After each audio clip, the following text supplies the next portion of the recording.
Bonjour à tous, c'est très heureux de nous retrouver à nouveau dans cette nouvelle vidéo. Alors, dans celle-ci, nous verrons comment configurer l'assistance à distance sur Windows. Une fonctionnalité qui est native à Windows et qui est une alternative à AnyDesk ou bien à TeamViewer qu'on rencontre beaucoup plus souvent. Alors, cette fonctionnalité va nous permettre de pouvoir assister ou bien d'apporter l'assistance à un utilisateur qui, si celui-ci en fait se trouve dans le besoin. Donc, s'il a un besoin, il y a une tâche en fait qui ne s'exécute pas sur la machine, on peut décider de prendre le contrôle à distance de cette machine-là pour pouvoir effectuer les différentes configurations, y compris avec sa présence naturellement.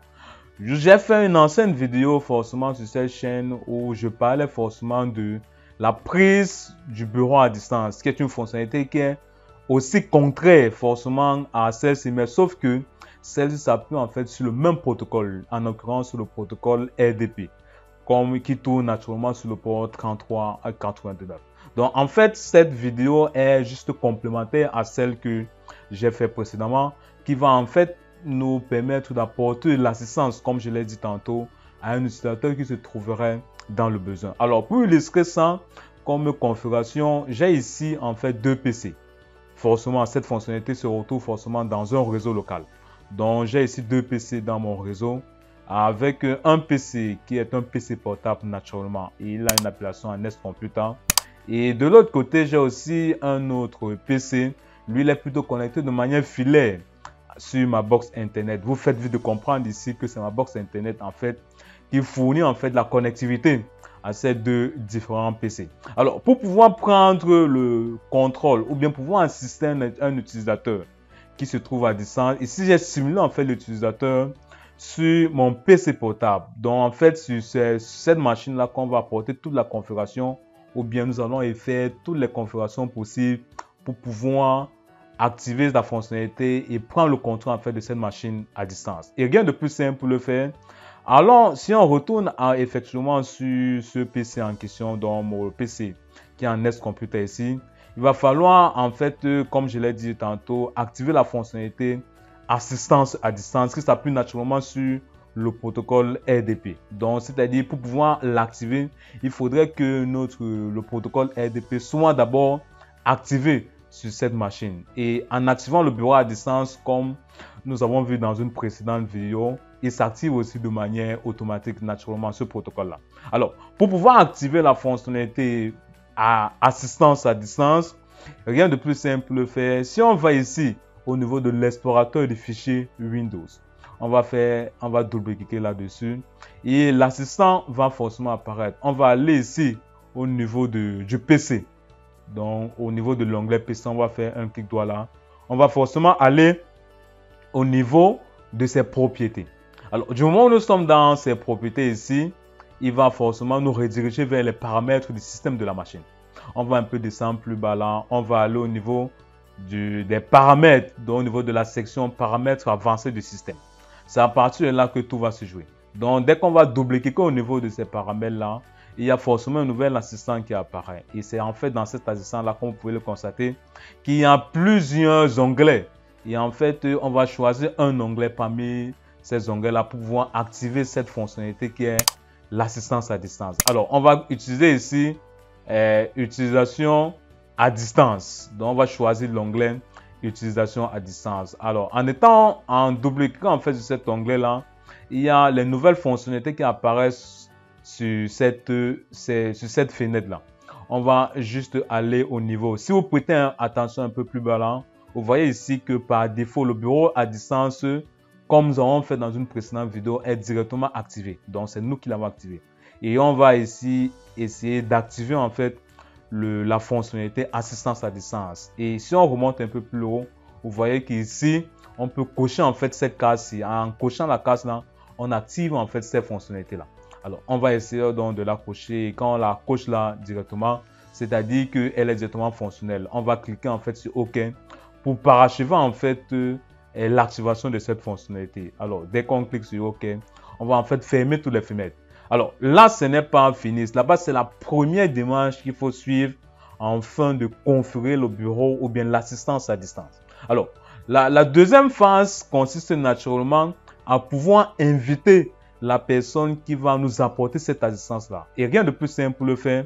Si je redescends ici, en fait, sur la barre d'adresse Windows, en fait, toujours sur cette machine-là, et que j'exécute le bureau, l'assistance à distance, en l'occurrence MSRA, qui signifie naturellement Microsoft Remote Assistance, c'est à partir de cette assistance-là qu'on va pouvoir attribuer soit un code, soit une invitation à la personne en fait qui va nous apporter l'assistance ou bien va apporter l'assistance sur la machine en question.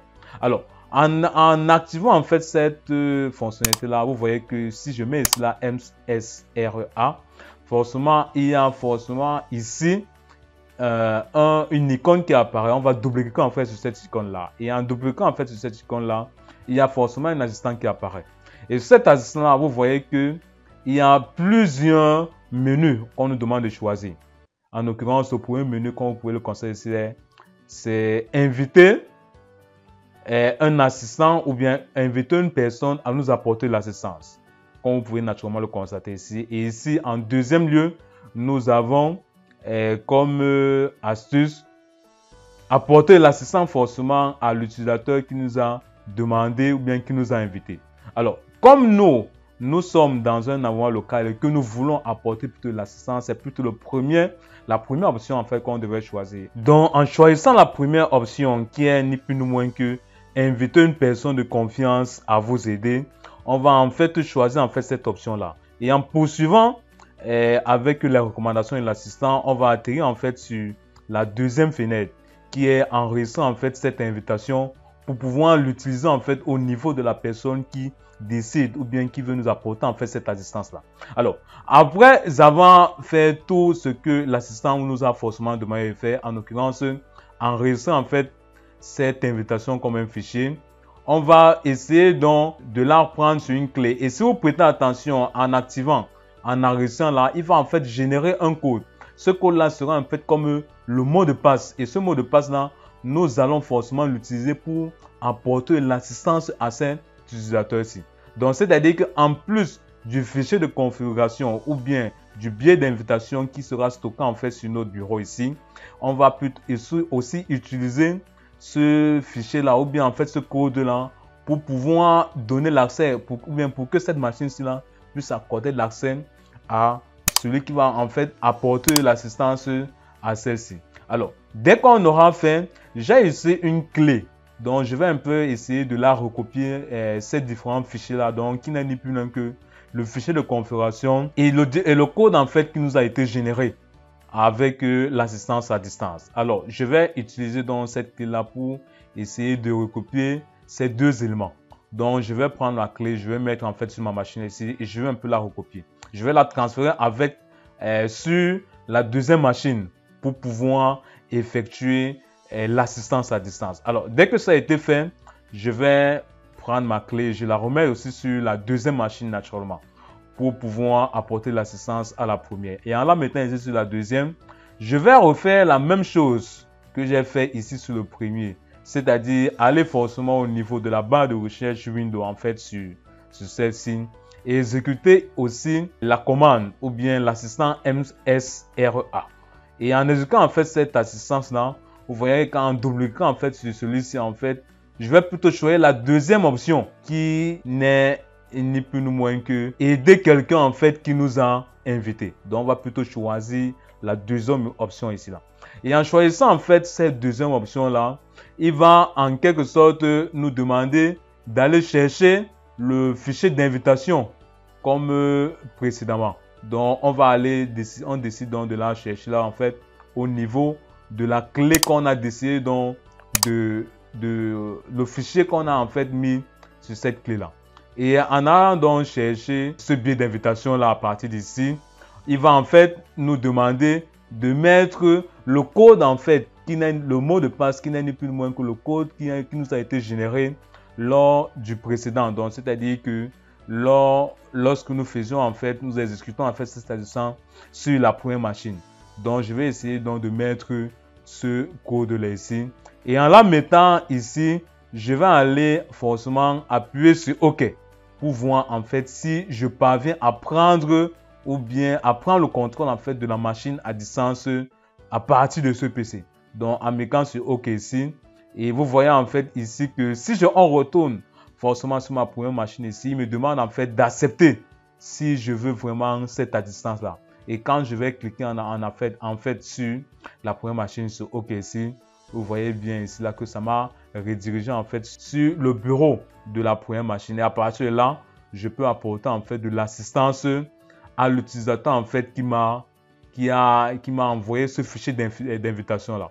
Donc à partir d'ici, on peut décider de partager les écrans, on peut décider en fait de tout faire, on peut décider. Donc tout ce que j'aurai à faire en fait sur cette première machine-ci, lui sera de son côté, il va forcément voir en fait toutes les manipulations que j'aurai à faire. Pourtant, c'est une fonctionnalité ou bien pourtant c'est quelque chose qui était impossible de voir quand on faisait la prise du bureau à distance. Donc quand nous étions sur une machine proprement dite, quand on prenait le bureau à distance, on ne pouvait pas plus avoir accès à la machine. Et pourtant, l'assistance à distance va nous permettre aussi d'avoir de manière simultanée avec la personne qui nous vient en aide, de pouvoir voir toutes les manipulations qu'il aura à faire sur notre machine.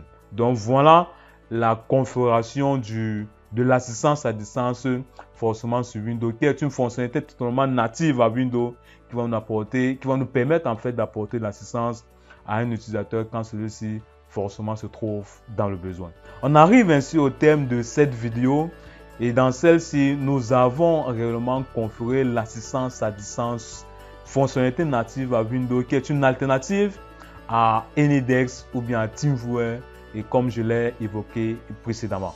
Et cette fonctionnalité va nous permettre d'apporter l'assistance à un utilisateur quand celui-ci se trouve forcément dans le besoin. Alors, si cette vidéo a réellement comblé vos attentes, n'oubliez pas, comme vous avez souvent l'habitude de le faire, de lâcher un gros pouce bleu, de la commenter massivement et de la partager au grand nombre. Pourquoi? Parce qu'en le faisant, vous permettez à l'algorithme de mieux nous référencer. Sur ce, on se donne donc rendez-vous dans une prochaine vidéo.